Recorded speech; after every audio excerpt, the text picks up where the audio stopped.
Thanks, Obama. This is a tribute to you, Obama. This is me thanking you. This is me coming to terms with having you as my president, watching you walk into office, and now as you get ready to make your exit, this is me thanking you. This is me thanking you for nearly 10 years of dedication, action, and strive for the black community, and more importantly, for the youth of this nation. Thank you for being the first African American president. I hope you accept this tribute, and more importantly, I hope you accept this grade that I give you. And you being the most important civil servant of the United States of America, President Barack Obama, I thank you. In this tribute, I'm going to give you the good, the bad, and the truth about you. And to the people listening to this, please remember that this is my opinion. This is my ultimate biased opinion. Really, I make these videos for my mother, and she's the only person that I really take criticism from when it comes to these videos, as it will be almost impossible for me to cover every single detail of President Barack Obama's tenure as the President of the United States of America. I like to draw to more of his key actions, point out some of his failures and mishaps, but most importantly, pay homage to this patriot, to this president, to this fellow brother in arms. This is me thanking you, President Barack Obama, and to the people listening and the followers of ETO, I thank you for your constant support and love.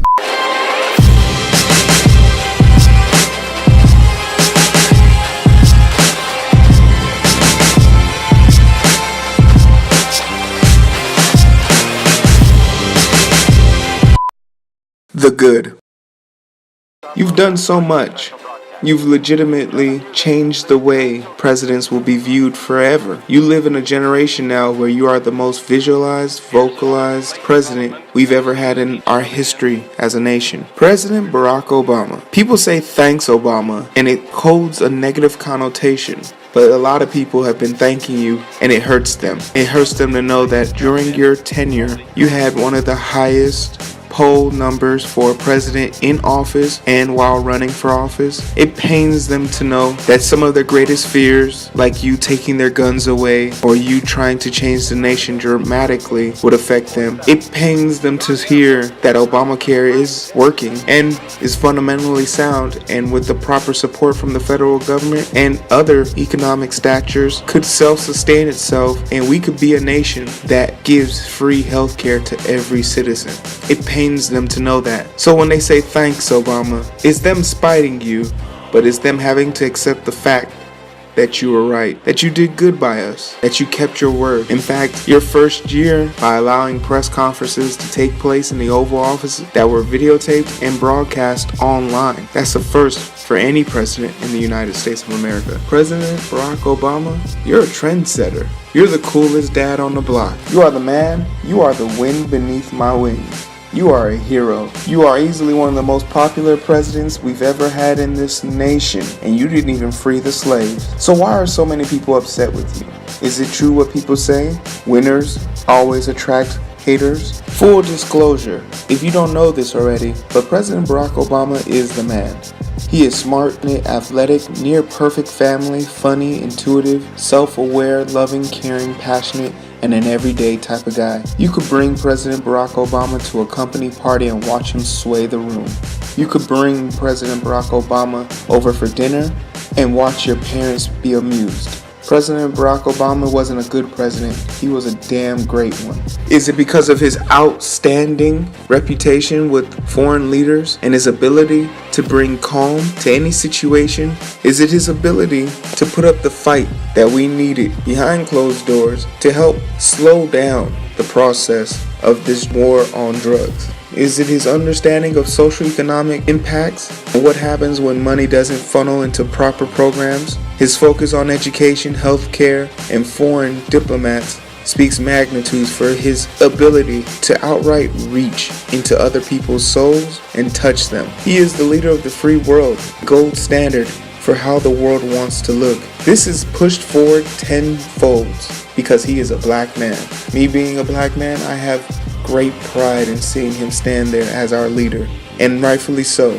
The country's been ran by a one-sided racial demographic for far too long. And what better way to send a message to the past, the future, and our present society by allowing somebody who represents a demographic that at one point couldn't even vote. how you like me now. What makes President Barack Obama so damn good? Is it by comparison? Standing at roughly 6'2", 180 pounds, he is an athletic specimen. He's not special, but he is rare. And he even makes the most intimidating men look weak by comparison. I mean, even the ones who ride bears bareback. He is a living legend, and don't you dare doubt it. His existence shames people on the right to near insanity. His mass appeal confirms right-wing stereotypes are not true.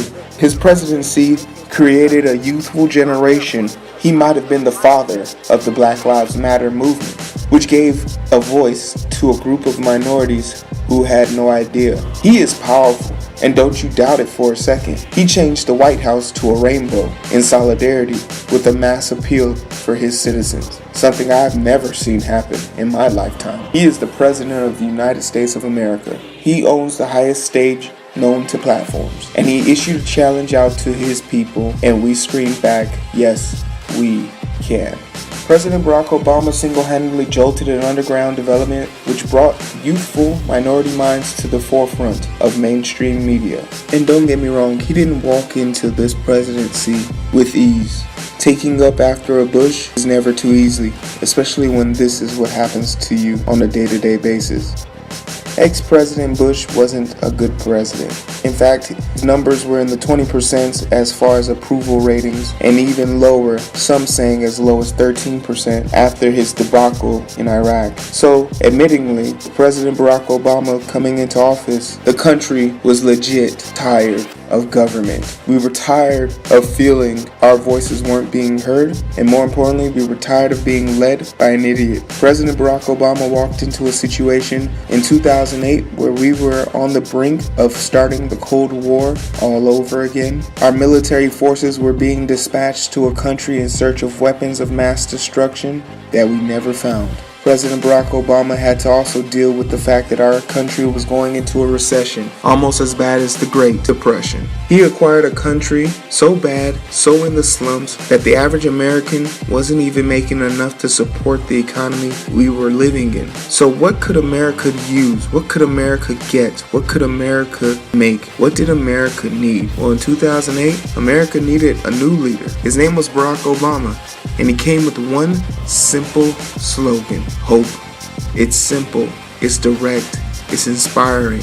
It in many ways still embodies what this country needs today. That Illinois senator at the time took the nominee and ran with it, and he never looked back because he had hope on his side. And the promises he made then have also come to light. He fulfilled on that promise of bringing us hope, and our nation from 2008 started to take a step forward, something we weren't really sure we could do anymore after all the missteps we've had in the past. In the first year of his presidency, President Barack Obama brought to us a lot of ideas.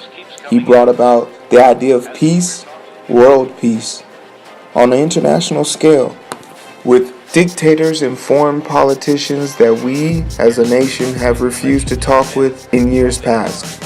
Maybe because we felt we were above them. But President Barack Obama, coming from a life where he wasn't necessarily seen as an equal, definitely could empathize with the feelings and sentiment of outside nations with how America acts on foreign land. But before he could take care of the world outside and around him, he had to first take care of home, which was establishing a healthcare system in our country that was way past due. So President Barack Obama took it upon himself to stimulate our economy the best way he knew how.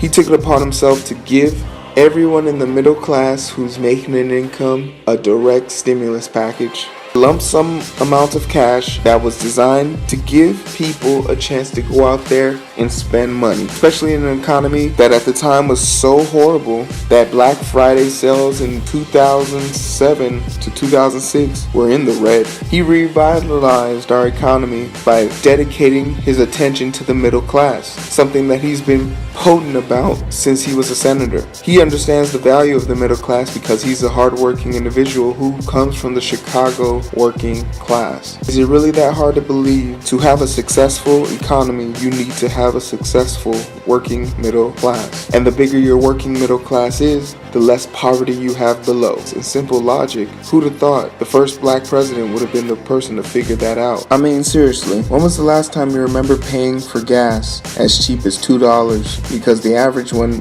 Bush and company were in office, bare minimum was $3.99. And that investment in people didn't stop there. He bought out the auto industry. And now, American-made cars are pushing forward like never before. People are buying American again because he put money back into the system, saving 1 million jobs and bringing in millions more in revenue. In fact, he took it a step further and started challenging industries and company leaders to think green. He is out to save the world that he will never see. He believes in global warming, and science and the numbers are not to be taken lightly. You're a fool if you don't believe in the science. You're an even bigger fool if you think bringing snow into a room full of other idiots is convincing evidence. Taking time to start investing in our own energy, wind, hydroelectric, and other refined oil options, become more independent as a nation and less dependent on oil on sovereign land. We as a nation have the power and capacity to be better, bigger, stronger. We've long waited for a leader like President Barack Obama, and he came to us, and he came with a plan, and he executed on every opportunity he could, every chance he could, every chance he got. A large part of his success can be attributed to his cabinet. He surrounded himself with 20 plus like-minded individuals. Some came, some left, but more importantly, they all believed in President Barack Obama's ability to persevere. They fought right beside him and took on the barrage of insult, onslaught, and flat-out disrespect from other government departments. To sit here and believe President Barack Obama's progression through his presidential tenure was easy is laughable. From the most minute bills all the way up to the most extravagant ones, President Barack Obama was met and overwhelmed with negative criticism for some of the most positive ideas. The House and the Senate were never on his side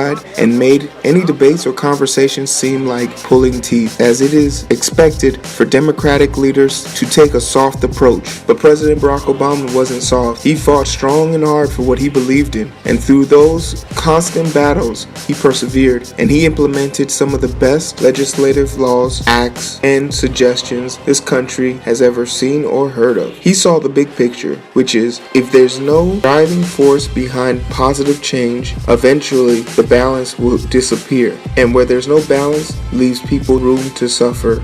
You know, it's my ignorance that makes me say anyone with the last name Obama will never be denied a loan ever in their life again. But after looking at his family, makes me kinda jealous. I mean, seriously, how great are they? But you see, when you look at these family portraits, isn't a fake smile, isn't it a pretend? Although they're all posing, they all blend well together. Whether it's his wonderful, educated, inspiring children, or his beautiful, elegant, graceful, honestly, the epitome of what a woman should be in today's world, Michelle Obama. His family is beautiful, and it says a lot about him. You can tell President Barack Obama is soft-spoken, soft-hearted. He's genuine, he's pure, he's real, he's honest. But just like a father teaching, he can be harsh. He comes with his overtones. He comes with his notions. And even when he believes he's in the right or thinks that he has, without a shadow of a doubt, the right decision in mind, he is humbled by a wife and, more importantly, kept together by a family. It's very clear to see the difference that this presidency has done. One look at his before and after pictures is painfully obvious to see what a struggle it is to run this country. But this isn't to his disadvantage. Blacks still don't crack, and he's aged well. But more importantly, I feel he's aged better than most because of his family and the backbone support that he's received from them constantly. And it's the same support that pushes him to make tough decisions, like withholding, installing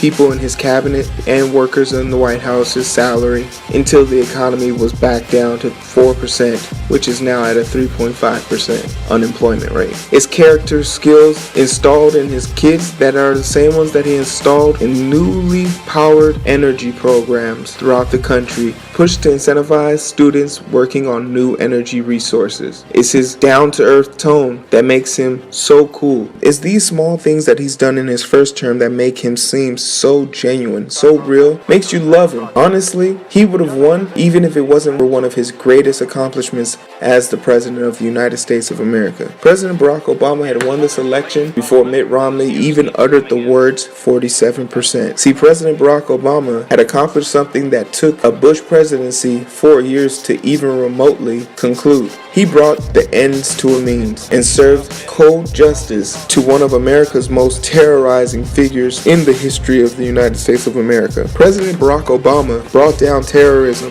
with one fatal swoop, and the face of terrorism at the time was this man. President Barack Obama has brought peace to this country and world on a scale we've never seen before. The events after Osama bin Laden's death collectively gave the nation a sigh of relief. The world had finally set back and relaxed. To say he is a normal man, or to insinuate that President Barack Obama was just a good president, is damn near an insult. In many people's eyes across the land, he is the idea, the epitome, the closest thing we'll get to the second coming. But those are not my words or my beliefs, just my observation. It's very clear to see people enjoy having President Barack Obama in charge. He leads the country with an idea of hope instead of an idea of the future. He applies a firm handshake with a soft touch. He makes eye contact but doesn't make you bashful. His ability to go to other countries and realign himself in a positive light, making America more positive, opening up more trade abilities for us, opening up more business opportunities for us, opening up more chances to get more allies in favor of our Western ways is incredible. He makes the power of Russia and Germany seem obsolete. North Korea pacifies them. And the battle in the Middle East, still ongoing, has been consolidated and filtered to a smaller scale than it ever was. He has done a damn good job. He has made it safer for us and is starting to decriminalize the war on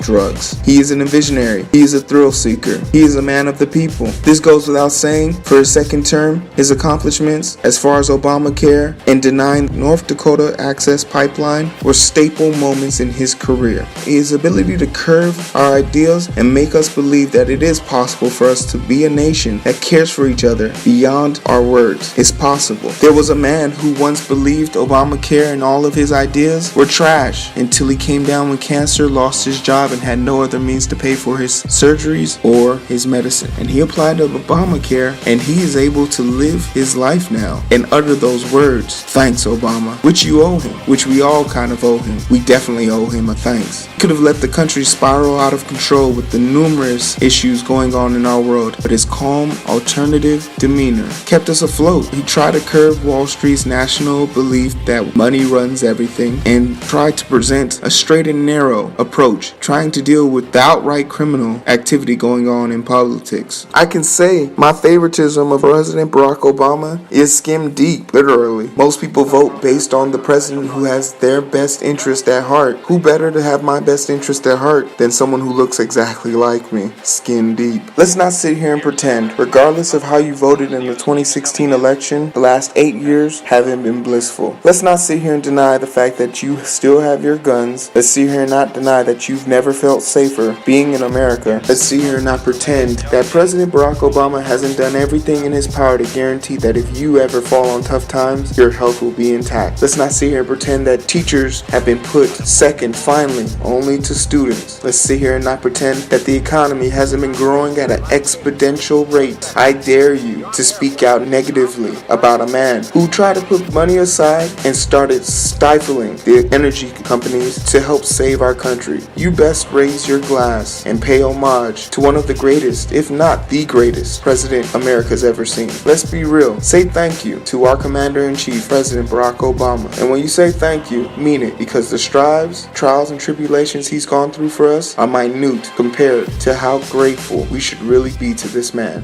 And on behalf of the like-minded individuals. So let's be vigilant, but not afraid. But they cannot defeat America unless we betray our Constitution and our principles in the fight. Cannot match our influence around the world unless we give up what we stand for and turn ourselves into just another big country that bullies smaller neighbors. Which brings me to my final point. Our democracy is threatened whenever we take it for granted. Voting rates in America are some of the lowest among advanced democracies. We should be making it easier, not harder, to vote.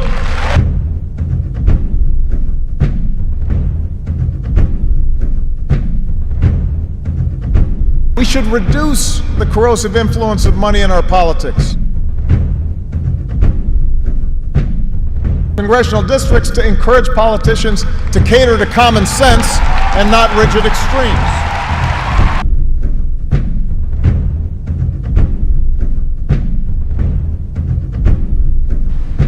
Our Constitution is a remarkable, beautiful gift.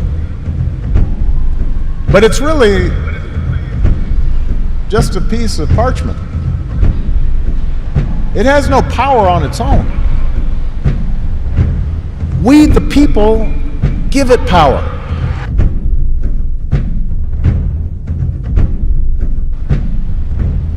America's no fragile thing, but the gains of our long journey to freedom are not assured. In his own farewell address, George Washington wrote that self-government is the underpinning of our safety, prosperity, and liberty. But from different causes and from different quarters, much pains will be taken to weaken in your minds the conviction of this truth.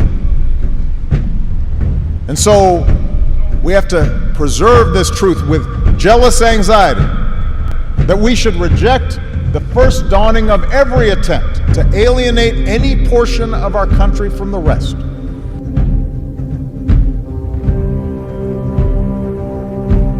When we allow our political dialogue to become so corrosive, the people of good character aren't even willing to enter into public service.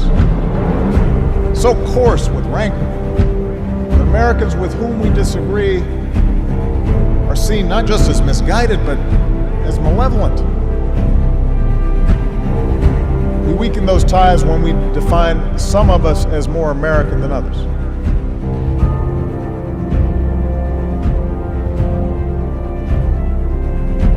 And when we sit back and blame the leaders we elect without examining our own role in electing them.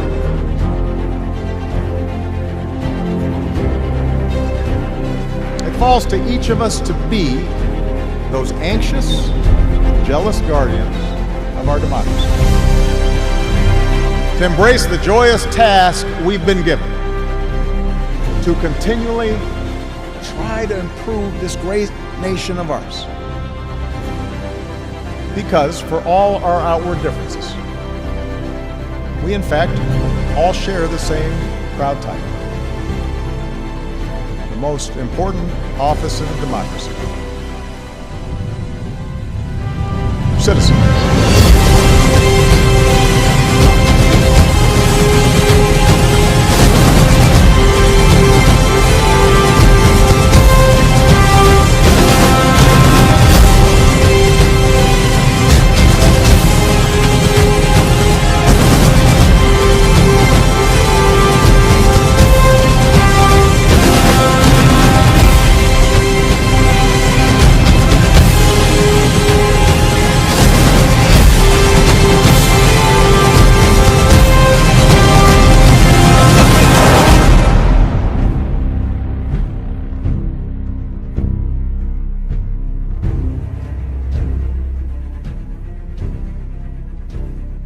Thank you, Obama.